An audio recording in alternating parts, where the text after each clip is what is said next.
CC Cycle 2, Week 4. My name is Kristen Gibbs, and let's go ahead and dive on in with some tutor ideas. We went ahead and started off with our math, and we did our multiplication tables, 7s and 8s. I passed out musical instruments, and we sang the songs, starting off with the 7s. 7, 14, 21, 28, 35, 42, 49, 56, 63, 70, 77, 84, 91, 98, 105. Then we went to the 8s. 8, 16, 24, 32, 40, 48, 56 and 64, 72, 80, 88 and 96, 104, 112, 120. Then we went to English. For English, we did nominative pronouns. I passed around the pointer stick to every single kid and they said nominative pronouns, nominative pronouns. Kept passing around the stick until everybody got what this word was, nominative pronouns. Then we all stood up and we started off with the chicken dance. And so nominative pronouns, and then we did this one, I, you, he, she, and then we wiggled down, it, we, you, they, and then we repeated. So nominative pronouns, I, you, he, she, it, we, you, they. Nominative pronouns, I, you, he, she, it, we, you, they. Then we sped it up, and it was a lot of fun. Nominative pronouns, I, you, he, she, it, we, you, they. Nominative pronouns, I, you, he, she, it, we, you, they. Nominative pronouns, I, you, he, she, it, we, you, they. And that was a lot of fun for English. We jumped on over to history, and we did Tell Me About the Magna Carta. English King John, we put on a king's crown, signed the Magna Carta. We took our paper and we signed the Magna Carta in 1215, limiting the king's powers. Later, England's king, Edward III, claimed to be King of France, and began the 100 Years' War in 1337. So let's go ahead and sing it. And that was Tell Me About the Magna Carta. English King John signed the Magna Carta in 1215, limiting the king's powers. Later, England's king, Edward III, claimed to be King of France, and began the 100 Years' War in 1337. English King John signed the Magna Carta in 1215, limiting the king's powers. Later, England's king, Edward III, claimed to be King of France, and began the 100 Years' War in 1337.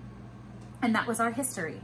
And we did the motions to that, sang it in funny voices. We ended up doing like a high-pitched squeak. We ended up doing a low voice. We did it in whisper, and that was a lot of fun. We ended up moving on to Latin, and we are still doing the imperfect tense. We also went back and discussed present tense. Oh, like, oh, a present. That was the last couple of weeks, and this is our second week we've been working on this in week 3 and week 4 with imperfect tense. When we say imperfect, we think bum. Imperfect bum. So bum bus but, bum is but is bunt, bum bus but, bum is but is bunt. First conjugation, imperfect tense. And we did this to head, shoulders, knees, and toes. And so bum bus but, bum is but is bunt, bum bus but, bum is but is bunt. First conjugation, imperfect tense, imperfect bum, imperfect bum. And present tense, oh. All right, let's move on to science. What are some parts of the food chain?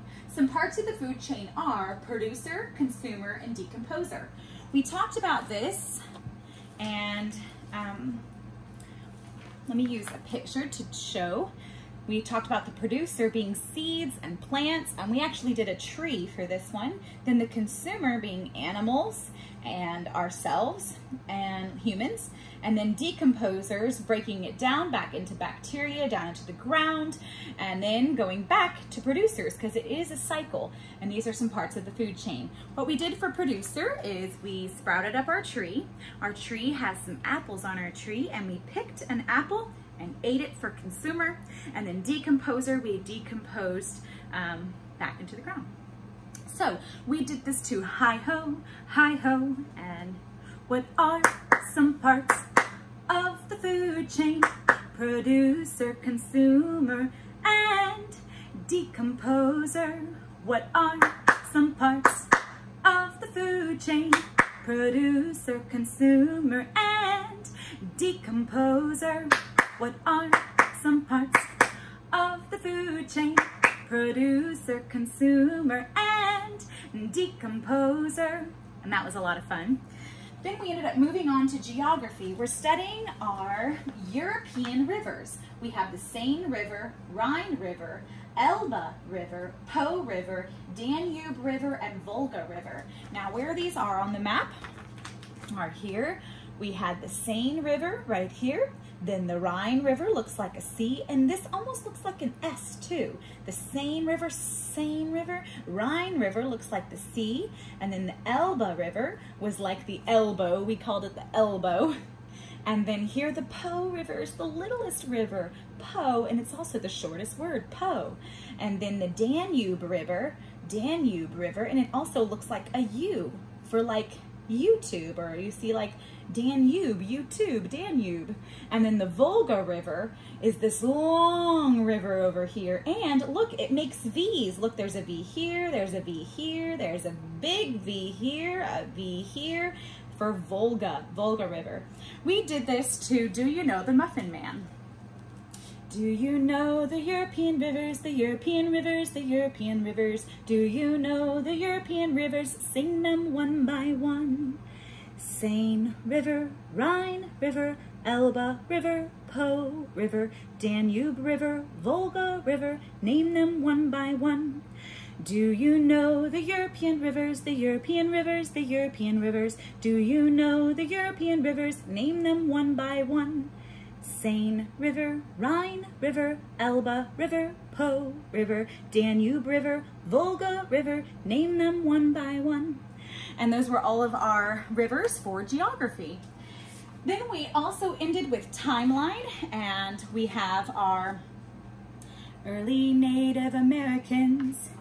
Israel divides into two kingdoms, Homer and Hesiod. Rome founded by Romulus and Remus. Israel falls to Assyria. Assyria falls to Babylon. Lao Tzu, Confucius, Buddha. We start off this song with 1,000, 1,000. 1,000 BC, 1,000 BC. Early Native Americans, we're gonna put up our three feathers, and early Native Americans. Israel divides into two kingdoms. Put up a number 2. Homer, an H, and Hesiod. And then cross your fingers for Rome founded by Romulus and Remus. And then Israel, an I, Israel falls to Assyria. Assyria falls to Babylon. Lao Tzu, Confucius, and then put your hands on your belly for Buddha. All right, let's sing it. 1,000 BC, 1,000 BC, early Native Americans. Israel divides into two kingdoms, Homer and Hesiod. Rome founded by Romulus and Remus. Israel falls to Assyria. Assyria falls to Babylon. Lao Tzu, Confucius, Buddha. And that was our timeline. We had a lot of fun singing that one, and we're actually trying to build on every single week. So we ended up making all of our weeks 1, 2, 3, and 4 timeline video, and you can find that in another video. That was a lot of fun. And then for art, what we did for art was we talked about abstract art. I showed some pictures of what the abstract art was. And then we talked about some things like what kinds of shapes do you see? Is this drawing realistic or abstract, and why? What kinds of colors did the artist use? And are the designs simple or complex? And what shapes do all the images have in common? We talked about some of those questions, and then I demonstrated that we are going to start with this picture of a fish, and we're going to insert all of these shapes into the fish. And we talked about our oils and what we see, which was circles, and we saw like a shape of a crescent. We saw this U shape. Do you see anything in here? Like here's like an oval, and then we saw like this is a thin line and a thick line. And so we kind of spotted out all those different things, and then we constructed our fish. And this was one of them, and this was another one I put together. And then we also inserted, for fun, just some angled lines over here, some lines, dots, circles, and that was a lot of fun. That was what we did for art. Then we moved on to science. In science, we talked about how planets continue orbiting the sun. And we learned about like the soccer ball. And what we did was we put a cake pan, put a marble inside of the cake pan. We rolled the marble inside the cake pan first with like a carpet square. We also used a piece of construction paper inside, and we saw that there was a lot of friction, and it was hard for the marble to move because there was resistance, there was friction. And then we removed the paper, the construction paper and the felt, and we saw that the marble rolled really well, and this is called, it was able to move a lot easier. And we also talked about inertia, and which is an object's resistance to change, and inertia in Newton's first law of motion. We talked about an object at rest tends to remain at rest, and an object at motion tends to continue moving in a straight line at a constant speed unless an outside force acts upon it.